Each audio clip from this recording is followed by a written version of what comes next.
Sinari dumay, dangdang ay sidong ilay, sinari dumay, sidong ay, nagsatsan kaigurutan, linay layat ni kabunya, manipud pa'y lansin kaisan, babaen din kaapuan. Ay, si kabunyan inted na ugali, pakailasinan di puli, siyan sursuro ay nasudi, ibain wano ipakni. Ay.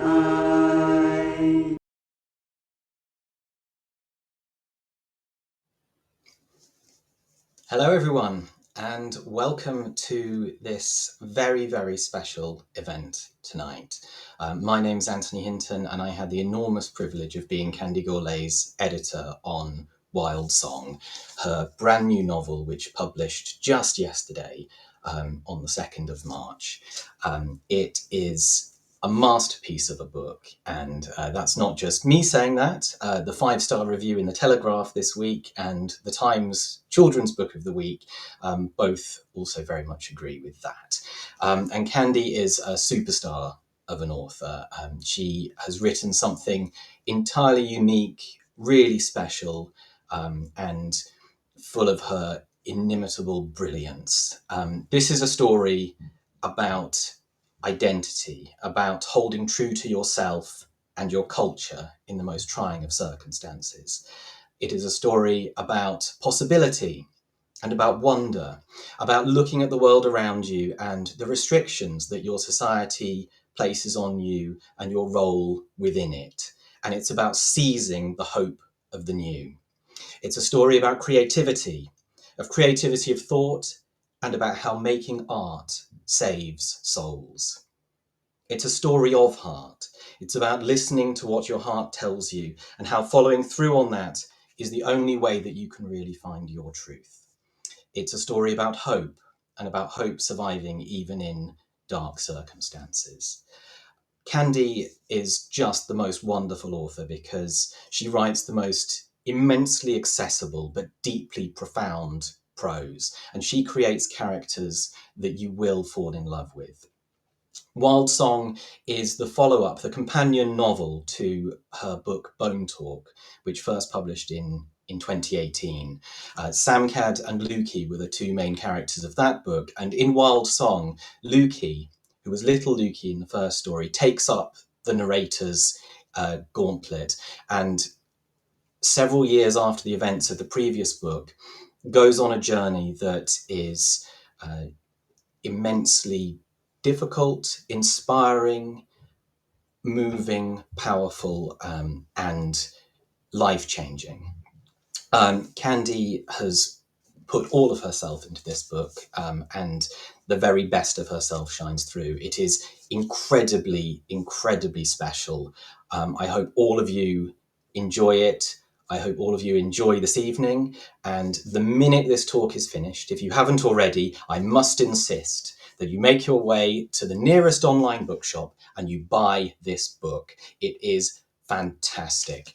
And thank you very much to Just Imagine and to Nikki Gamble for hosting tonight. Without further ado, I would love to introduce you to Candy Gourlay and Nikki Gamble. Thank you.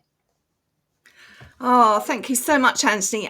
Candy will be joining me in just a moment, but before she does that, what a fantastic introduction. Now I've got to live up to all of that and everything that you've said about the book. But I do want to say thank you to David Fickling for inviting me to host this event. It is an absolute privilege to be hosting this online celebration of Wild Song. and I am eagerly awaiting the opportunity to talk with Candy about this eye-opening book. For our audience, if you haven't attended one of our events via Eventbrite, and there will be quite a few of you this evening as we've had well over 150 registrations this evening. So if you haven't attended one of our events, just a few quick words about how it's going to work. I've opened the chat. Many of you have found it already, and you are introducing yourselves and connecting with other people. But please don't add questions for Candy to the chat, because I will be opening a Q&A function. That means it's easy for us to spot your questions and they don't get lost in the chat. I would hate your questions to get lost. The fact that we've had so many registrations this evening is really just an indication of how advanced readers have really loved this book, but also I know of the very high esteem in which Candy is held as a writer for young people. Wild Song transported me to a time and place that were hitherto unfamiliar to me, and when I'd finished reading, the diverse geography and cultures of the peoples of the Philippines was so vivid that I felt as though I'd been there in person. The story of the World Fair and the multi-dimensional and conflicted relationship between the Philippines and America was a revelation. This context will no doubt be very familiar to some of our audience this evening, and to others it will be less well known. Candy's storytelling is compelling, and this was a book that I genuinely didn't put down until I reached the end, although Candy has told me off and said that I should have read it more slowly because it took her a long time to write. So we're going to have a very enlightening evening, and welcome to Candy. Thank you so much for joining me, Candy. Thank you for having me, and hello everybody. I can see lovely friends in the chat box, and I'm so excited that you're all out there watching. As I say, we're going to have a great evening, and as Anthony told us, Wild Song is a follow-up or a companion book to your Costa shortlisted book, Bone Talk. And so I thought to begin with, it would be good if you could tell us how these two books are related and how each of them came to be written. So Bone Talk is the story of children growing up in a place called Bon Talk. So Bone Talk is a joke because that's how the Americans, when they came to the Philippines, they pronounced Bon Talk as Bone Talk. Let's go to Bone Talk. And my hero is Samkad, who is 10 years old. And Samkad knows what he's going to be when he grows up. He's going to become a warrior with tattoos like his dad, and a spear and a shield. And he doesn't know anything about the outside world. And then one day the outside world comes to him. And this is the arrival of Americans. The Americans invaded the Philippines in 1899. And they came to the Cordilleras, the mountains, where the Igorots lived, and that is Samkad's first experience of seeing somebody from the outside world. And the truth is, I started writing Wild Song before I started writing Bone Talk. I wrote a few chapters, and this was because back in 2005, I found a photograph. I was researching something to do with Filipinos who had traveled in other places through the years. And I found a photograph of a boy dancing with an Edwardian woman. The boy was obviously an Igorot. I knew him. I thought, oh, that's an Igorot boy. He was dressed in a loincloth, dancing with this woman who was dressed in Edwardian costume, with a corset and the waistline and the long big skirt and gloves. And I was like, what's going on there? I mean, why? Why is she? What's going on? It was just so bizarre. And then in the background were all of these huts. So of course I started to research it. And back in 2005, it wasn't that easy to Google things. I don't think Google was invented yet. I don't know. But I researched a bit and I discovered the World Fair. And I read a little bit about the World Fair. And I was enchanted. It was an incredible event. The ice cream cone was invented in the World Fair. The hot dog, um, the X-ray was exhibited for the first time. Crayola was launched in the World Fair 1904, and they had the first X-ray machine, the first incubator, the first all kinds of firsts. And I thought this was a great landscape for a story about a boy who didn't know about the outside world from the Philippines. And then he's taken to the World Fair and he sees the world for the first time in the fair. And the title of the book was The Invention of the Hot Dog. And I Quite wrote, different. it's quite different. And it was going to be like a middle grade Louis Sachar type book. So I wrote a few chapters, showed it to my critique group, and then thought, okay, now I'm ready to research properly. So I started to research. And and as soon as I started to dig just a little bit deeper than what I knew, I was shocked because the story was not at all what I expected. And what happened to the Igorots when they were taken to the World Fair was not what I thought it was. I thought that they were celebrated. Um, and the and then I started to think about when the World Fair happened, 1904. And in 1903, the United States had only just declared that they had won the war, the Philippine-American War. That's what we called it. The Americans called it the Philippine Insurgency. And that was quite a grueling war. If you think about Ukraine today, the Philippine American War was a grueling war of unequal opponents, with the Americans with their advanced weaponry and Philippine barefoot Filipinos with very old fashioned guns. And yet it took until 1903 before the Americans could claim to win it. Except they hadn't won it. They basically um, overrun Luzon, the northern islands, and the war continued all over the other islands. We're 7,000 islands, so they would put out a fire and another fire would come up elsewhere. So this was a very long-running war. And I thought all the Filipinos, 9 tribes, came from the Philippines. Almost 1,000 Filipinos went to the World Fair. And every single Filipino would have experienced the war. Every single one of them would have known somebody who died. And what were they doing at the fair? Mm. And when I thought that way, I started to work my way back, and I realized that something terrible had happened at the fair. And if I started to write it the way I had been writing, it would be such an injustice to the indigenous people who were my characters. Mm. And I realized that I would have to go back and I'd have to start to write another book. And so I wrote Bone Talk, which Wow. was the Philippine American War. And I remember realizing this and thinking, well, I'm 50. I don't remember how old I was. I was in my 50s. And then I knew that it would take years because there was so much to learn. And I thought, it would take me how many years to write? I'll finish about that year, and then I'll have to write the other book, and I'll be in my 60s by the time I finish Wild Song. And you know what? I turned 60 last year, and I was right. Don't you know, the best stories are worth taking their time over. And I'm glad it wasn't the boy who did something with the hot dog and that It it was was a great Wild title, Song, The Invention of the Hot Dog. the invention of the hot dog. There's quite a lot in just what you've spoken about that I'd like to get into, but I'm going to start with that question that we talked about just before we went live.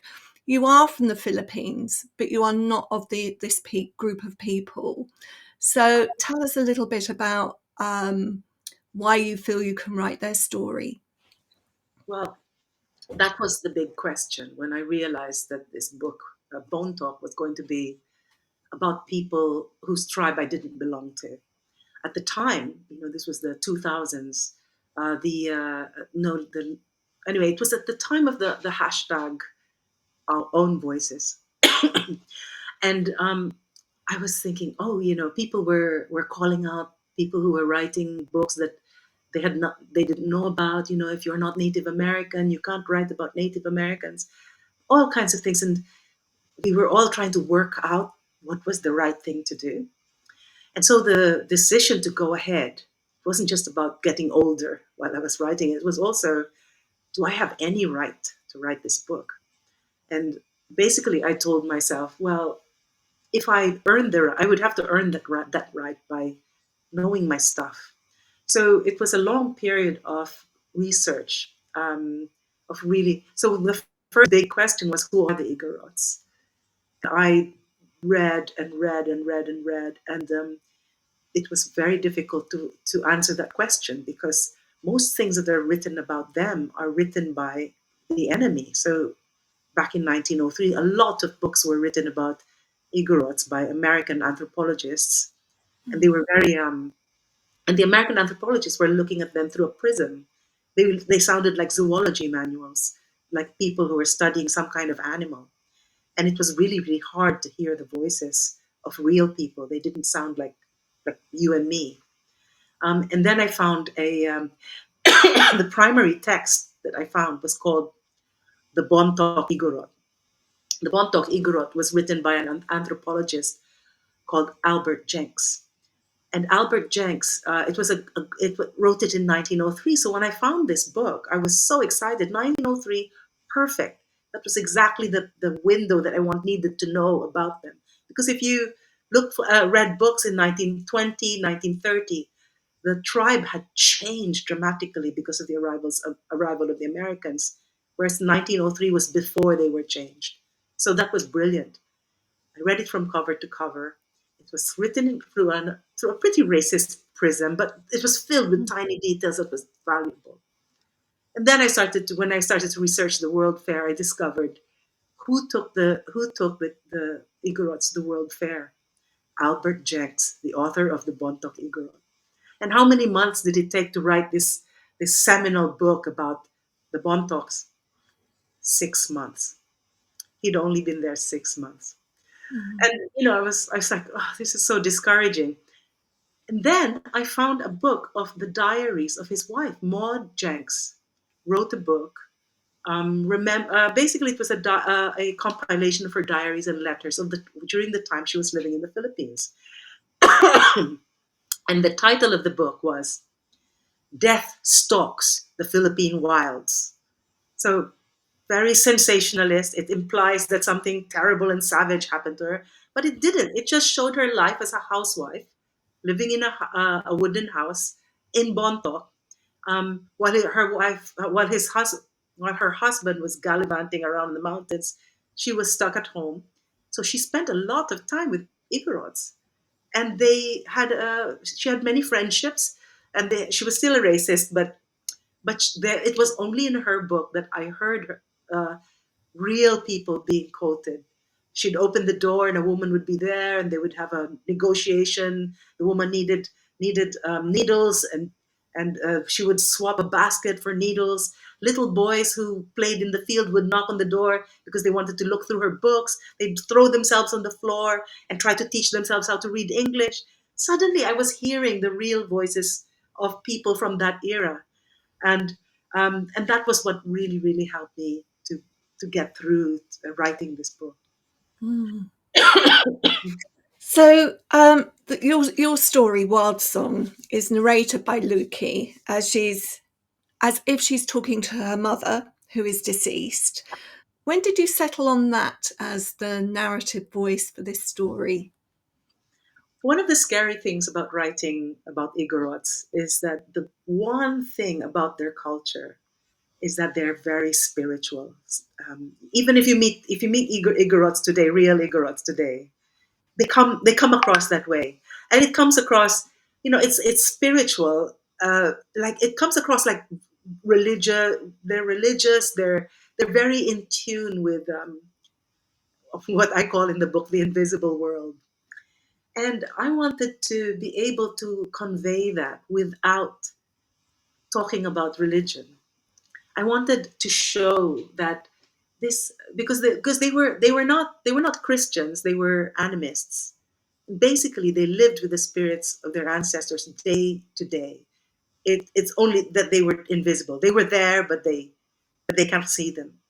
And so, of course, a person like that would be talking to them all the time. And I felt that one way to do it was to have Luki addressing her mother all the time, because that is how an Igorot is. They live with the dead.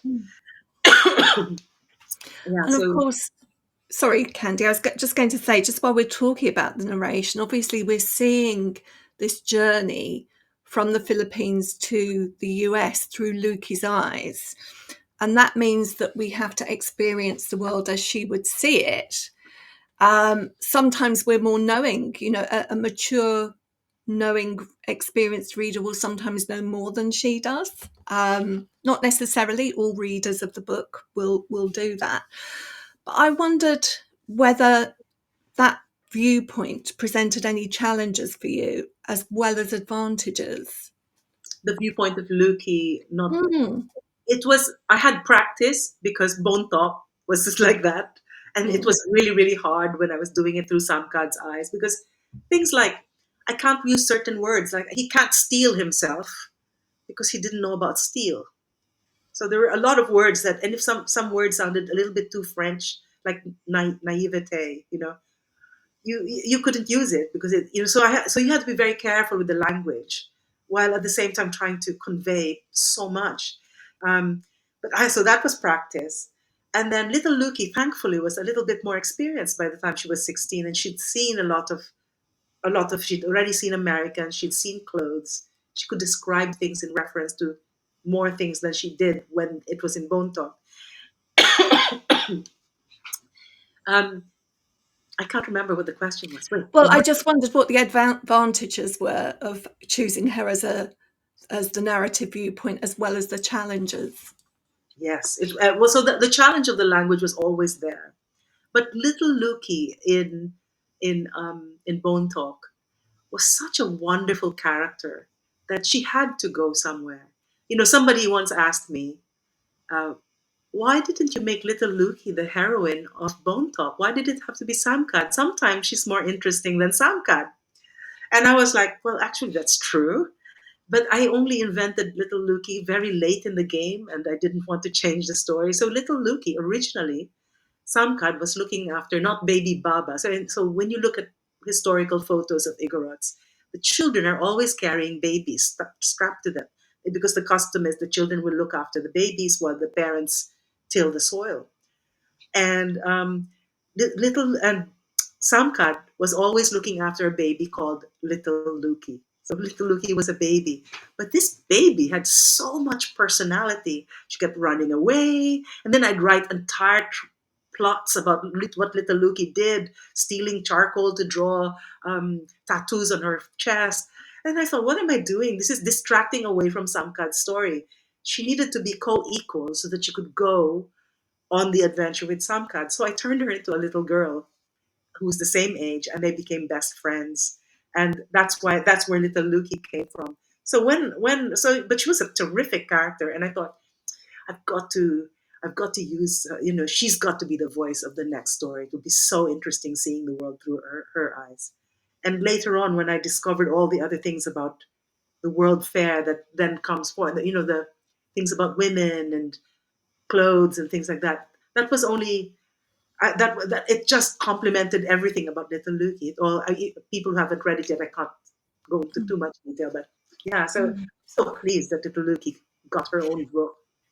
Let's have a look at some of those slides and we can talk about the World Fair. So they travel from the Philippines, and we saw some wonderful slides at the beginning of this presentation. Did you take those photos? Yes, I went on that was on one of my research trips. My husband and I and my sister walked all over the rice terraces. I talked to a lot of people.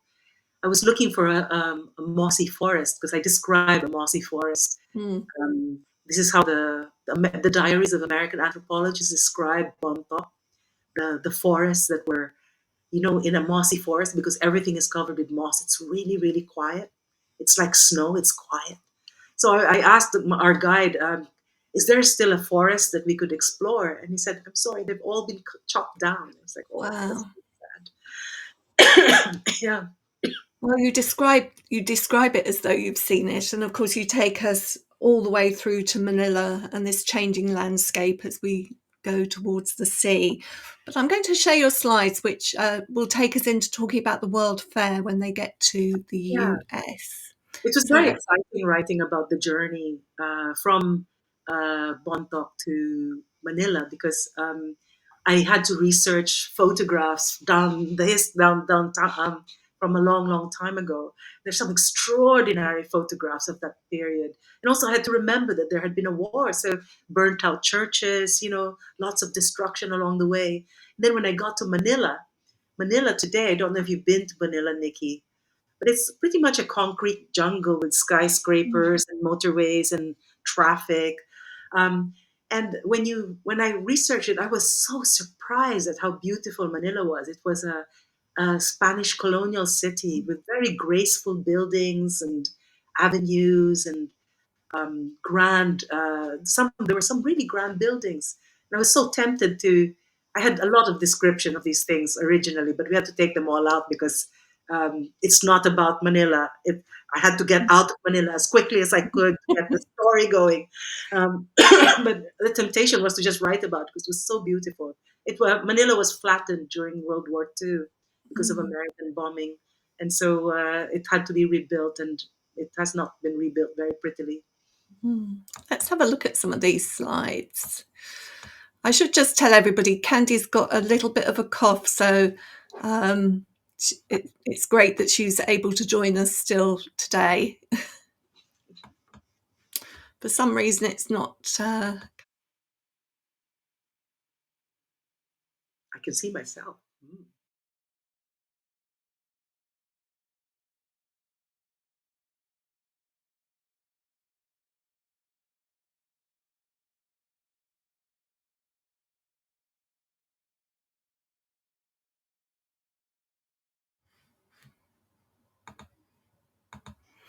Okay, the best laid plans. After trying everything out earlier, the slides are playing up. So bear with me, don't worry, I will get them up in 1 second.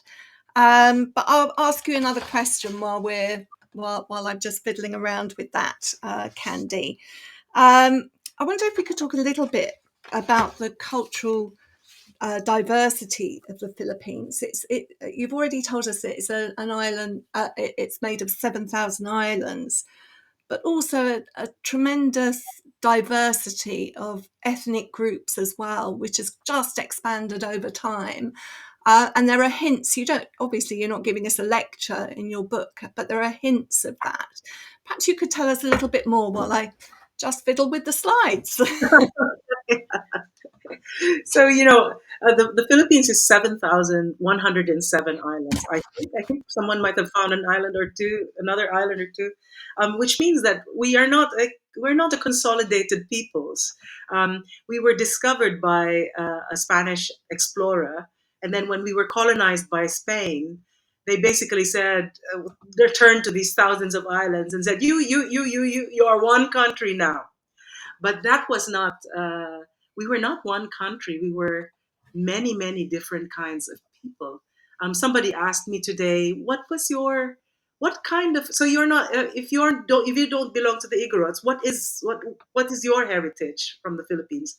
Well, my father is Ilonggo and Chinese. My mother is Maranao and Tagalog, so I'm quite a mongrel. The Igorots were the people who managed not to be colonized. And archaeologists have only recently discovered that the people who live in the Cordilleras, the mountains of the Philippines, probably were chased, probably fled the arrival of the Spanish in the 16th century, um, and managed to keep the Spanish at bay all that time. So when the United States arrived, um, this the Igorots were one of the few places that the Spanish had not managed to overcome. Um, so that is kind of a real source of pride. But how did but the Americans did manage to colonize the Igorots, and it was probably because they were they saw the spiritualism of Igorots and realized that the way to their hearts would be through faith, and missionaries flocked there. Um, and basically, they didn't try to bang them over the head with religion, but they allowed the rituals to continue, but domesticated Christianity to match the beliefs of the Igorots. And so Cordilleras now is the only Episcopalian, the center of Episcopalian believers in the Philippines. Everyone else is Catholic. So I think I can actually put the slides on now, but I think it won't allow you and me to be on screen together. So I might just invite you, Candy, to talk. I can move the slides on, but just Okay. invite you to tell the audience a little bit about them. That's probably how we'll do Sure. that.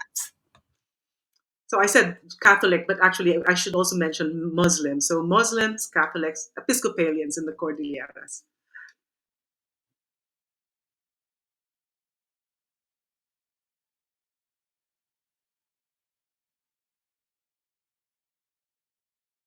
I can't see anything.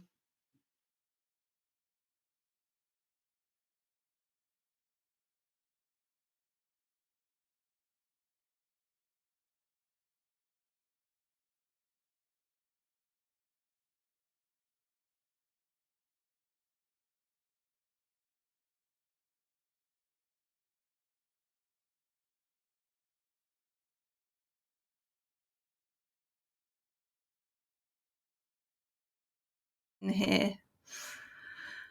You just need to put your mic back on, Candy.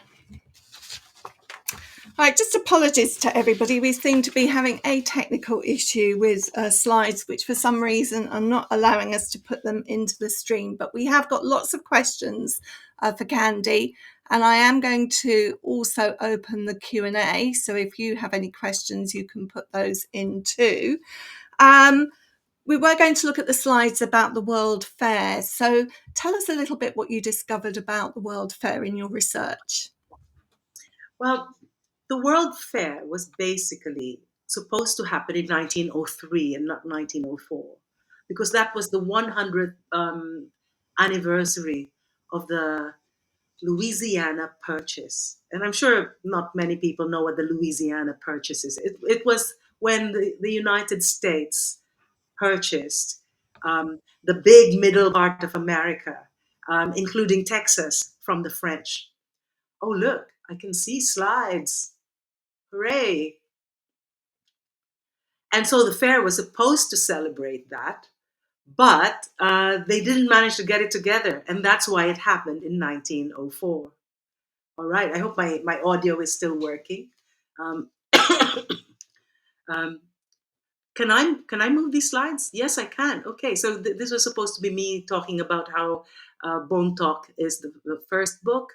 This is the photograph I talked to you about, the picture of the boy dancing with, her name is Mrs. Wilkes, and the dance that they are dancing is called the cakewalk. And that is a bit significant as well, because the cakewalk, I think if there are Americans in the audience, they might know what that is. The cakewalk was the most popular dance of the era, and it came from uh, enslaved men and women mocking their owners, and dancing and prancing around, mocking the manners of their owners, and it became a dance. And white people took it up as well. And at first they danced it blacked up, and then soon they started to dance in blackface, and then soon they started to dance it. Just everybody was dancing it. And at the World Fair, this was the most popular dance. And Mrs. Wilkes is teaching this boy how to dance the cakewalk, which is a bit creepy to think about. Here's a picture of the fair. They built all of these shining buildings, incredible buildings and statuary, and they dug up a lake, and but a lot of them were not real. Only a few of the buildings were real, were really made of stone and brick. All the rest of it was made of a material called staff, which is like paper mache, but sturdier. So none of it was meant to be permanent. Here's a picture of the Ferris wheel. I think it appeared in the Chicago World Fair previously, but they put it up in the St. Louis World Fair. And it was so huge that people rode their horses onto it. After the fair, they couldn't, they didn't know what to do because it was so huge. So they just buried it. And somewhere in the park now, the park is called Forest Park, that the Ferris wheel is buried but nobody remembers where. Oh, these men are operating the first telegraph. Um, Today we're so used to just texting each other. And the way they demonstrated it was they sent a message to someone across the room, and everyone was astonished. This is the first X-ray machine. People returned time and again to have their hands, their legs, their feet X-rayed, and I'll bet a lot of people, a lot of people suffered from cancer after that. And here is the incubator, the incubator. So they built this grand building. I should have put the photo of the building because it's the most extraordinary looking building. And inside were these incubators, the first incubators. They had poor women with new babies were paid to to put their babies into the incubator. The women lived in kind of really shabby digs in the back, and the incubators didn't immediately become taken on by hospitals, and for many years it was a staple of sideshows and freak shows and carnivals. But the big stars of the fair was the indigenous people who were put on show, and these indigenous people are from Japan. They are called Ainus. The fair was a lot of the fair was managed by anthropologists at the time. Anthropology was a new science, maybe 20 years old. And anthropology was very keen to be seen as a professional science that was, like all the other sciences. But they were very influenced by ethnology and by racial, so-called racial pseudosciences. Eugenics was very much the vogue. The person who designed the anthropology exhibition of people decided that they would all be families, and so they invited a family of Ainus. This is the family of Ainus, and the big headline for the Ainus was that the men were bearded, and the women wanted to be bearded too, and that's why they have beard tattoos, because they noticed that the women had tattoos around their mouths. Here are some Africans, and the African exhibition was it was very difficult to bring Africans over, and a lot of Africans wouldn't travel, and so these Africans are not from one place. These are five men from five different countries. They didn't speak each other's language, and because it was so difficult to recruit them, the recruiter got them from a mission, from missionaries, from missions. And so these men don't normally dress like this. If you notice, they're wearing the same clothes. Actually, they were more used to wearing Western clothing. Um, Only one of them, the second boy who has a monkey trying to climb his leg, his name is Otabenga. And Otabenga was not recruited from a mission. The recruiter actually bought him. He was a prisoner. There was a war going on in the Congo, and he was purchased as a slave and brought to America, which gave him a very questionable status. He was very popular during the fair because he was very smart and talked to people a lot, and also because he had carved teeth. And then after the fair, they didn't know what to do with him, so they gave him to the Bristol. I think it's the Bristol Zoo, where he lived in the chimpanzee cage for a year before an association of Black people rescued him. They also had a lot of Native Americans come, and they came and lived as families. And here are some, and one of the tragedies in America at the time was, of course, this was uh, this was after the Indian Wars had been over. If you don't know about the Indian Wars, after they settled the Louisiana Purchase, they had to drive out the Indians, of course, and so a lot of Indians by 1903 had been put into reservations, and for their own good, the rules on the reservations called upon them not. They were not allowed to wear their native dress. They were not allowed to speak their languages. They were not allowed to practice their rituals. And at the fair, they were made to do all the things that they were not allowed to do at home. But here we see our first Filipino tribe. These are Visayans. My father is a Visayan, and these women. And the Visayans were considered the most educated, the most civilized of Filipinos. And they came with there were singers. They sang in they had a choir. They had a theatrical performers. They had a band. They were constantly playing music. They had a dance troupe. Um, and people really enjoyed watching the Visayans. These are the Bagobos, and they're from Mindanao, where my mother comes from. Um, the Bagobos were considered very beautiful because of their very, very beautiful clothes. Um, they arrived very late. They arrived 6 months after the Igorots arrived, and had only a very short time at the fair because they arrived with they had smallpox. Some of them, there was a smallpox epidemic as they arrived, and several of them died while in quarantine. So they didn't spend very long at the fair. But the big star of the Philippine reservation, yes, it was called a reservation, was the Igorot, and this Igorot man is an example of who they had there. So most of the Igorots came from a tribe called the Bonto, although some of them came from another tribe called the Suyok.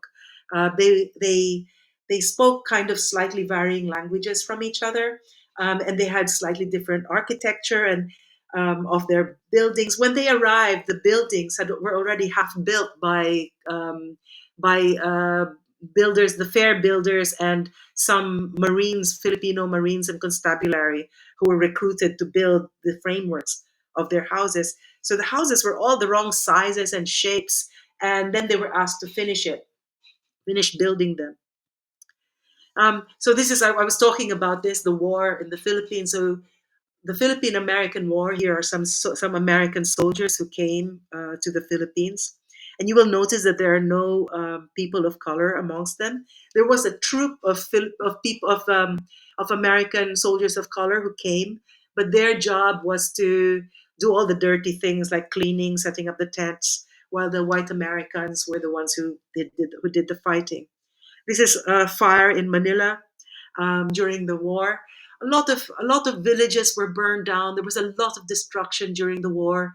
Manila, the capital, capitulated really quickly, but in the countryside, people were so surprised and shocked by the sudden appearance of the Americans that they fought on. And here are some Americans meeting Igorots for the first time, and this photograph captures how Americans were so they were enamored. Actually, they were enchanted by the idea of a primitive people, and there were a lot of photographs of very tall Americans posing next to half naked primitive Filipinos. And this was kind of at the time there were new ideas coming out of in science. So people were still abuzz about who's the guy who wrote the evolution of the species. They were still abuzz talking about how man could not have evolved from the apes. And then when they met the Filipinos, they saw it as proof that that evolution did take place. But they thought that because they had already reached the peak of evolution, that they were so superior, they thought that indigenous people were probably going to die, that they were doomed to extinction. And in fact, at the fair, they estimated that a lot of the indigenous people were going to die, and they prepared a large cemetery to prepare for the people who were going to die. In the end, not very many indigenous people did die, but more of the constabulary soldiers died of a disease called beriberi. Beriberi is the result of eating the wrong kind of rice. If you have a diet of rice, which is of the old kind of rice, which has not been polished, and then you're suddenly made to eat only white rice, you get very, very sick. And that's what beriberi was. And quite a few of the constabulary soldiers died of beriberi. And their response to meeting primitive people was to save them by teaching them English and making them dress in Western clothing, because it's only by being civilized that you can that you're not going to be doomed to extinction. And this is a very interesting photograph of the children being taught by a Filipino teacher dressed in from the lowlands. You can tell by the way she's wearing. That's what Filipinos look like, dressed like in the lowlands in those days. This is a very famous photograph of a boy named Pita Pit. Pita Pit was met. They met Pita Pit. He was an orphan um, in the in 1899. This is a photograph of him, and an American missionary took him under his wing and adopted him. And this is Pita Pit 9 years later. Pita Pit eventually became he took the name Hillary, and he eventually became a mayor or a governor in the Cordilleras by the time World War II rolled around. But when the Japanese invaded, he began to collaborate with the Japanese. And at the end of World War II, he was shot and killed by other Igorots. And this is the book I was talking about, the Bontoc Igorot. I took this photograph in the British Library where they had an original copy. And here's a photograph of Albert Jenks. And this photo doesn't appear in the Bontoc Igorot. This appears in his wife's book because I don't think Dr. Jenks wanted anyone to know that this is what he did when he crossed the river. Here are photographs from Dr. Jenks's book, and they're quite valuable because there were no we don't have records like these anymore. He took a lot of photographs like these of native Igorots, and they would always be like front view, side view, and I didn't know what it meant when I started researching, but now I've discovered that this is very typical of eugenic explorations where they are looking at the size of the head and they compare brain sizes because the belief is that the white man had a bigger brain cavity than the brown man. And here is the book of Maud Jenks, Death Stalks the Philippine Wilds. And Maud, this is how she probably looked when she lived in. There's a picture of her. Here she is, living in Bonto. This is an interesting thing. This is a Maklan, and in this photo appears in the Bontoc Igorot, and the caption, I think you can read it. It says Maklan, a Bontoc warrior, and he looks quite scary, Maklan.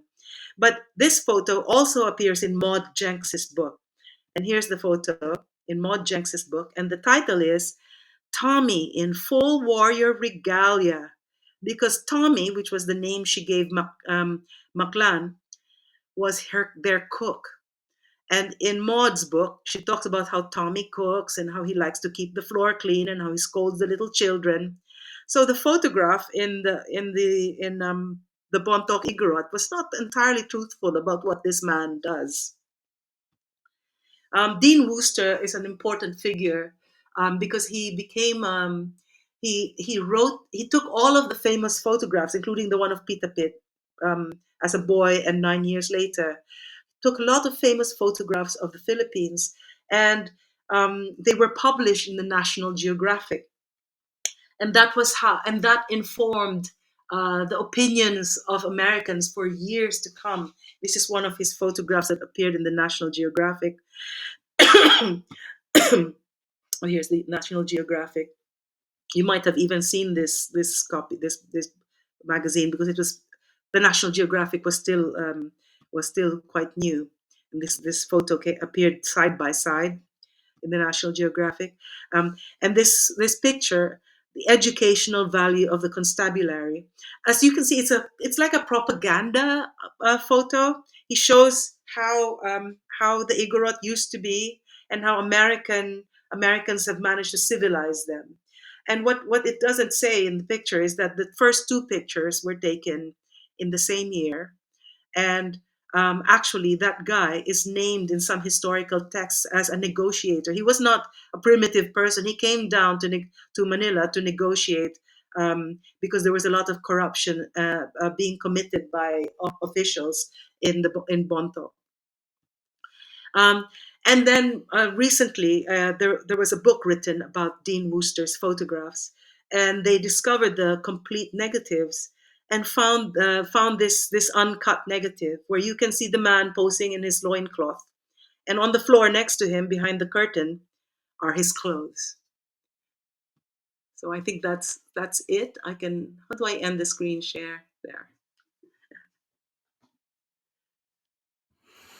Thank you so much, Candy, and for battling on there in spite of the technical things doing its own stuff.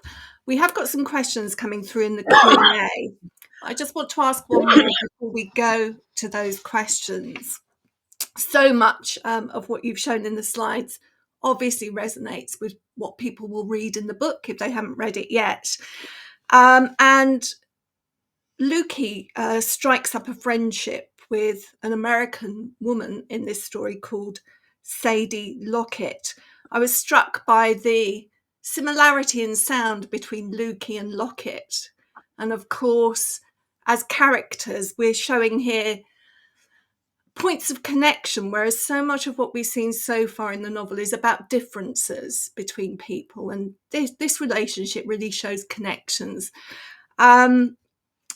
There's much that I'd like to talk about regard that relationship, but we probably don't have that much time. So I wanted to mention a quote that Sadie says when Luke is trying on Western clothes to go and actually work alongside her. And she says, when she puts on her costume, it doesn't just change me on the outside, it changes me on the inside. So, of course, this is Sadie, but it's also all of the people that have come from the Philippines are having to change because they're either having to wear clothes that are not part of their normal clothing, or they're being made to wear, well, all sorts of things around clothing. And, of course, that means that they are also changed. And then Luke, he says, after this, how could we go back to our ordinary life? And I wondered what you knew about people after the fair. Could they go back to their ordinary life? The really sad thing was it was not possible. They were never going to go back to their ordinary lives. First of all, the United States was already consolidating its position as the new government. So it was going to change anyway, and the change had already happened because, when we met Luki and Samkat for the first time, they were children in Bontoc. When we meet them 5 years later, everything had already changed, and many things had already changed. But when they go to the United States and experience American culture from where it is, you cannot go back on that. And I found it really, really sad that they had somehow lost their innocence in a way. It had been taken away from them.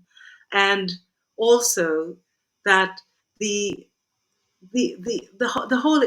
whole degrading experience, because I don't think someone asked me if they realized how bad it was.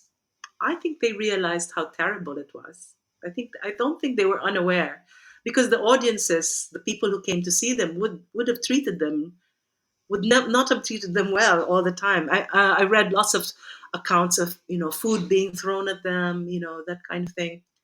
So they knew how bad it was, and so the challenge for me was getting to an ending that had some hope, and I also had a kind of mixed feeling because I was brought up in very, very pro-American culture. Like I loved American culture. I grew up with the music, movies, and like that. And I imagine that going to the World Fair, you fall in love with all of these new things. You don't hate them, but then you also realize that then you find out that something bad has been done to you. It's like loving Michael Jackson and then discovering what he really did, and you have to make up your mind how to deal with that. And I haven't quite made up my mind yet how to, because I didn't know a lot of this history until I started to read about it a few years ago. In fact, a few, maybe 20 years ago, I would hear people saying anti-American things, U.S. Marcos dictate, U.S. imperialism, and I'd say, oh come on, they're not ruling us anymore. it's not that bad. Don't you like going to the movies? And but now I realize that my education had been a lie, and I had not been told the truth. And what Yes, happened? I was going to say it sort of relates to Philippa's question, so we can see that here. How did you cope? You do know, I think I found it really, really upsetting. But writing is coping. So really getting to so you discover a really terrible story, and you don't just get upset and go and cry. What you do is you research some more. And one of the questions I asked myself was, were the Americans aware of what were they doing? Were they aware of how bad this is? And I was just telling someone earlier, I researched what was going on in America, and that era was called the progressive era because it was a time when women were discovering their rights. Women were campaigning for women's rights. Um, People were campaigning for the environment. The Society for the Prevention of Cruelty to Animals had just been started. People were realizing that animals deserved good treatment. Theodore Roosevelt would eventually declare all huge tracts of land to be national parks so that they would not be exploited. People were dabbling in socialism. That was before Americans became really paranoid about socialism. Workers' rights, people were talking about workers' rights. So it wasn't an era where people were naive and ignorant. It was a time when people were thinking about these things. And yet they had a blind spot because look at the way they were treating Native Americans. Look at and every newspaper that I researched, because you can download all the newspapers, from 1903 here, via the internet. I would look at the newspaper and read the news about the World Fair in a small column. And alongside that column would be a lynching over and over and over again. It was the height of violence against Black people. So these were people who were trying to be good, to do right, to make the world a better place, but they had a big blind spot Mm, about people who didn't look like them. mm. Um, We've got a couple of questions, Candy. They're both about writing process. So I'm going to put them on one after the other, and hopefully we can answer them both as part of the same answer. So SF wants to ask you this: how long it took and how many drafts? And then Ian wants to ask this, which I think is related. You mentioned you wrote the book over a long period. How do you keep track of your ideas and plot lines?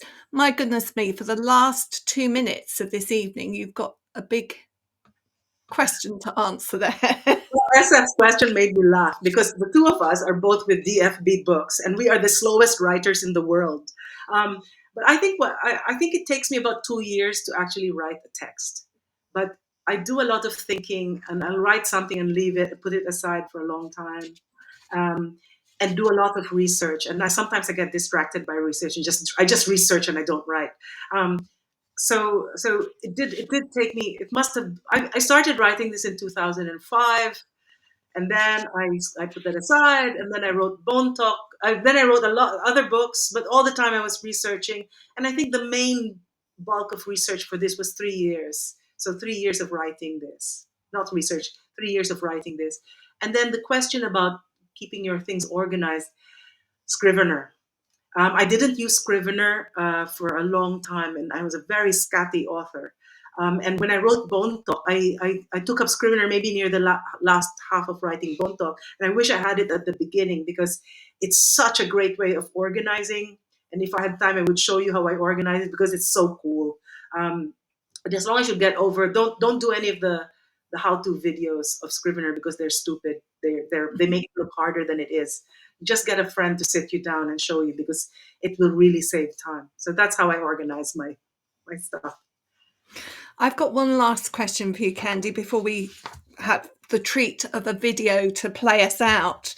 And that is that this book has propelled me into wanting to know more about the history of the Philippines post-independence in 1946. And while I know something of the history from the 1980s, that was very well publicised here, I realised that there are huge gaps in my knowledge. And I wondered if this is something that you might be tackling in a future book. Will there be a future book? This book took so much. I told David Fickling, I hope you enjoyed my book launch the other night, because that's going to be the last one. What I'm interested in is I'm really interested in the Second World War. And I do have a story that I've been writing for years now that I keep going back to, about no, I won't say, but it's a Second World War story. It's a time travel story.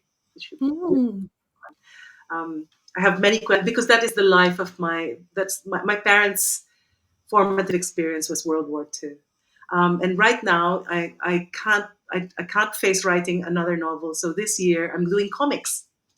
And I thought I would I'm doing a graphic memoir.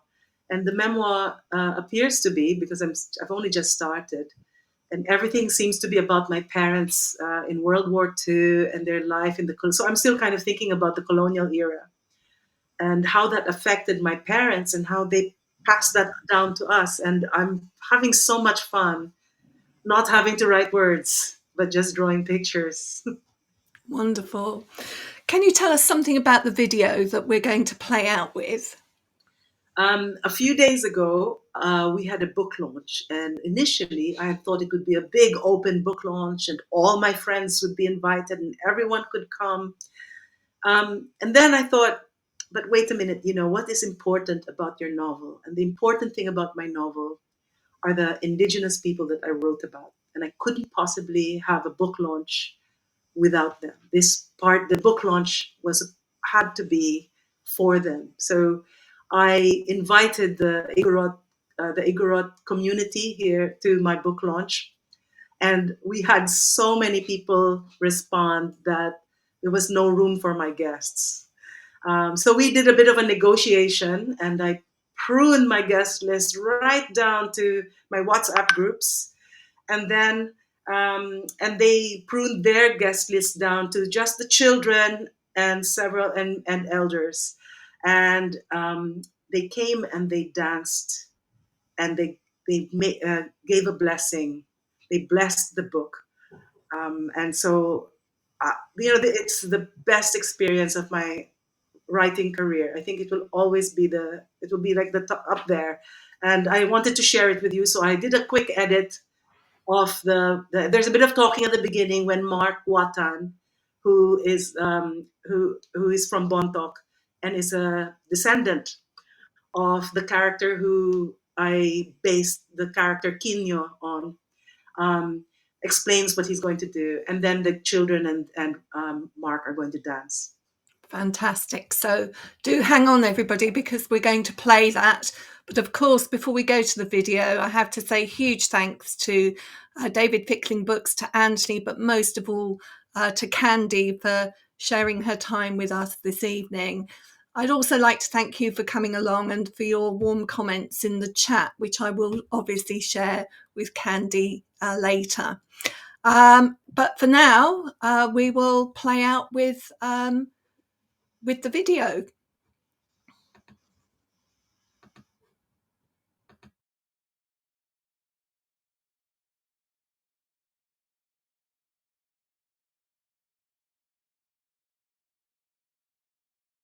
We have a mix of people, but we're sharing each other's cultural dances from where we're from.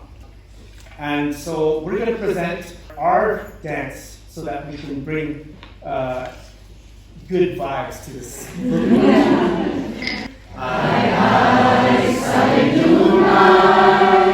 Okay, the next half. Salidumai, diwai. Salidumai. Oh, great Creator God, Kabunyan, thank you for the abundance you provide and for breathing life into all of us. Let our prayers be heard through our dance and gongs. I, Salidumai.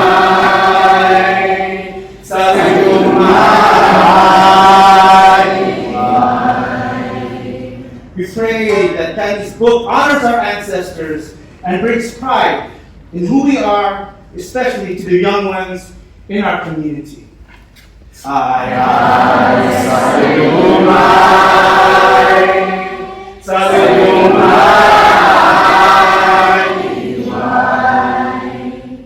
We pray that the new book brings wisdom and truth to open up people's minds and hearts. Let our gongs carry these prayers out into the world.